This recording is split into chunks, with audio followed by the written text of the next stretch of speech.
میں نے فلاں شخص سے قرض لیا ہے، لہذا میرے قرض کو ادا کر دیا جائے۔ کتنی بنیادی بات ہے۔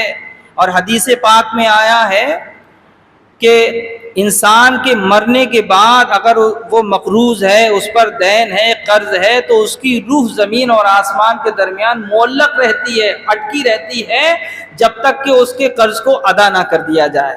یہ امام حسین کے خاندان کے لوگ ہیں کہ موت قریب ہے لیکن پھر بھی آخرت کی پرواہ ہے، اور معلوم ہے کہ یہ جنتی ہیں، قتل ہو جائیں گے تو سیدھے کہاں جائیں گے؟ جنت میں جائیں گے۔ لیکن قرض کے ذریعے یہ پوری امت کو پیغام دیا گیا کہ اگر تم پر کسی کا قرض ہے تو یہ نہیں ہے کہ اس کی کوئی اہمیت نہیں ہے۔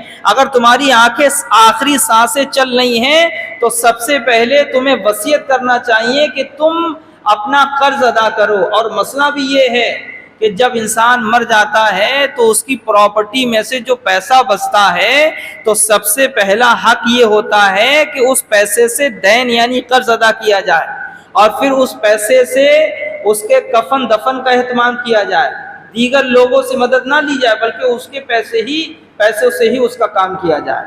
اور تیسری بات یہ تھی کہ حضرت امام حسین کے پاس کسی کو بھیج کر میرے واقعے کی اطلاع کر دینا تاکہ وہ واپس چلے جائیں۔ ایک قرض، دوسرا مجھے قتل کر دیا جائے تو مجھے دفنا دیا جائے، اور تیسرا یہ ہے کہ امام حسین کو تو میں نے خط لکھ دیا ہے، وہ تو وہاں سے چل دیے ہیں، تو لہذا اب امام حسین کو یہ خبر دے دی جائے کہ وہ کوفہ نہ آئیں بلکہ وہ مدینہ یا مکہ واپس چلے جائیں۔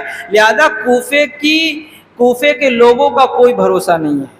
جب یہ تینوں باتیں رکھیں تو اس ظالم کو، چونکہ آپ نے ایک رازدار بنایا تھا، اکیلے میں اس سے باتیں کی تھی، لیکن اس بے غیرت نے عبید اللہ ابن زیاد کے سامنے ساری باتیں اوپن کر دی۔